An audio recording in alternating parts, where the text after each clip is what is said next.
This is a lecture for professional responsibility. We're talking about conflicts of interest.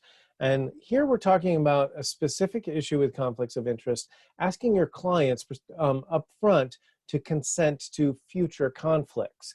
If you've been going through these lectures and thinking about conflicts of interest, maybe it's occurred to you, oh, hey, if clients can consent, why don't I just kind of shortchange, not bother screening for conflicts and just ask every client to consent to all potential conflicts, present and future, and just explain to everybody, yeah, there could be a range of conflicts of interest. Please sign this or find a different lawyer. And so we have a rule, and it's embedded in the comments to Rule 1.7. And this is comment 22. Whether a lawyer may properly request a client to waive conflicts that might arise in the future is subject to the test of paragraph B to 1.7. And the effectiveness of such waivers is generally determined by the extent to which the client reasonably understands the material risk that the waiver entails. The more comprehensive the explanation of the types of future representations that might arise and the actual and reasonably foreseeable adverse consequences to those representations, the greater the likelihood that the client will have the requisite understanding. In other words, more is better. So thus, if the client agrees to consent to a particular type of conflict with which the client is already familiar, then the consent ordinarily will be effective with regard to that type of conflict. On the other hand, if the consent is general and open-ended, then the consent ordinarily will be ineffective because it is not reasonably likely that the client would have understood the material risks involved. Okay, so let's talk a little bit about what the comment has said so far. In other words, can you identify a very specific potential conflict? Here's a scenario. It's not that common. You have a small town lawyer. The small town lawyer represents the real estate developers in town.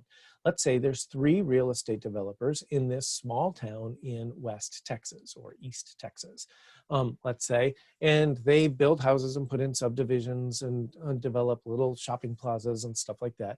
And all of them use the same commercial real estate lawyer. They're all real estate developers.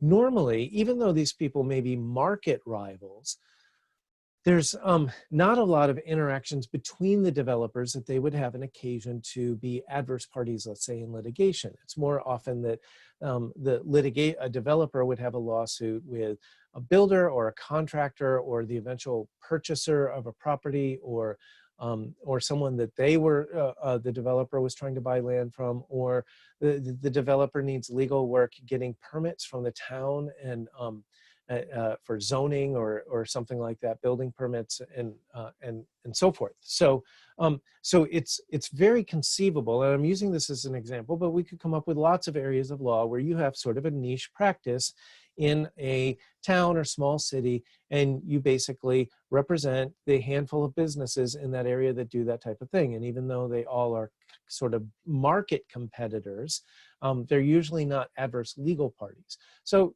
normally, you're not going to have a conflict of interest, but it's conceivable, right? It's conceivable that there could be something. And the problem is, therefore, that if you have someone who does have a problem with the other developers, that could be all of your client base, and you may be the only lawyer in town that they all could use. And so if we can conceive of a very specific type of conflict that might arise with, say, a specific other party, like the 3 other developers in town, and you're asking them to waive that in advance, this unlikely scenario, that's specific enough that they may understand it. The same, we could talk about a patent lawyer who is doing infringement actions for one client and defending infringement actions for another. We could be talking about an insurance defense lawyer who's doing work for lots of insurance companies and basically wants kind of a future consent to conflicts of interest.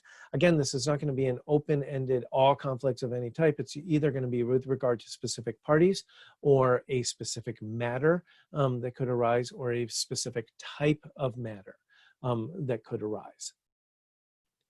So let's proceed.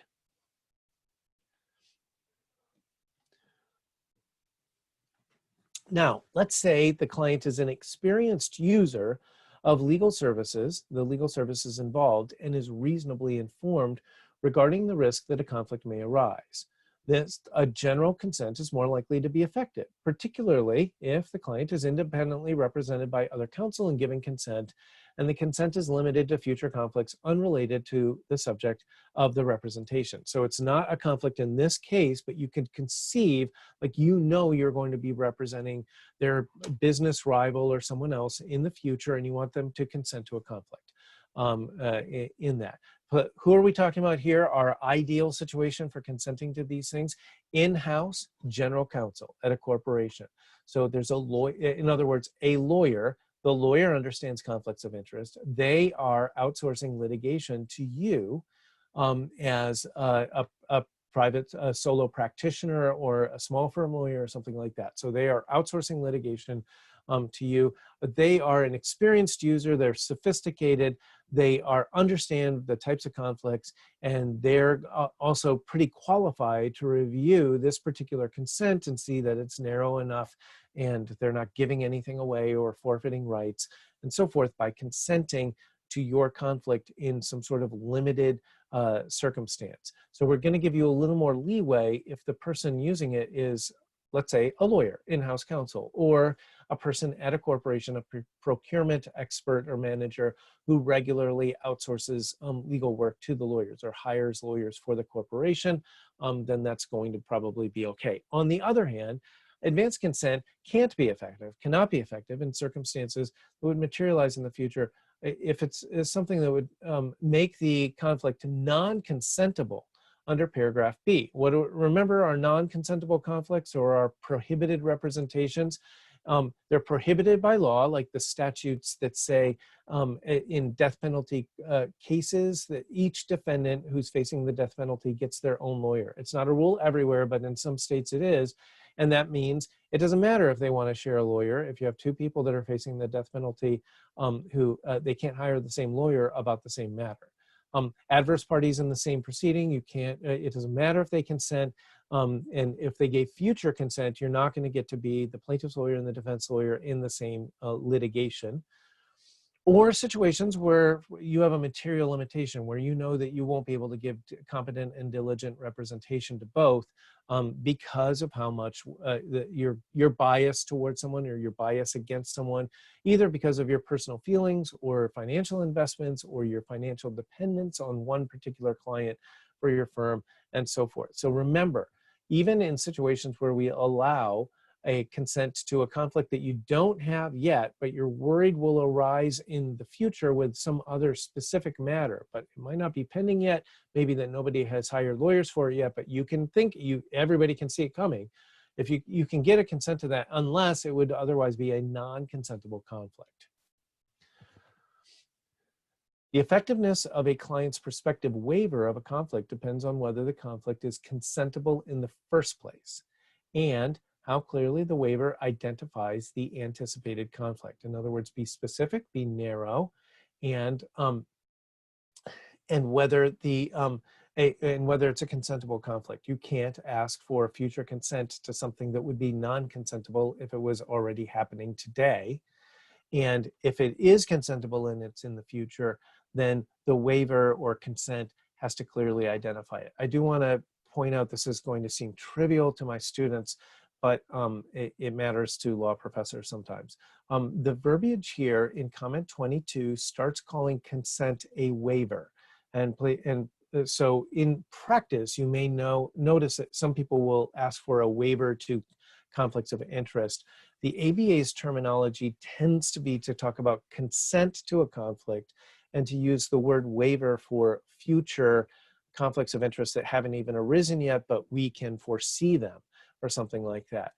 In practice, of course, people kind of, I think, use the terms interchangeably, but watch out for that. I have had people question the use of waiver in place of consent and say they're not interchangeable.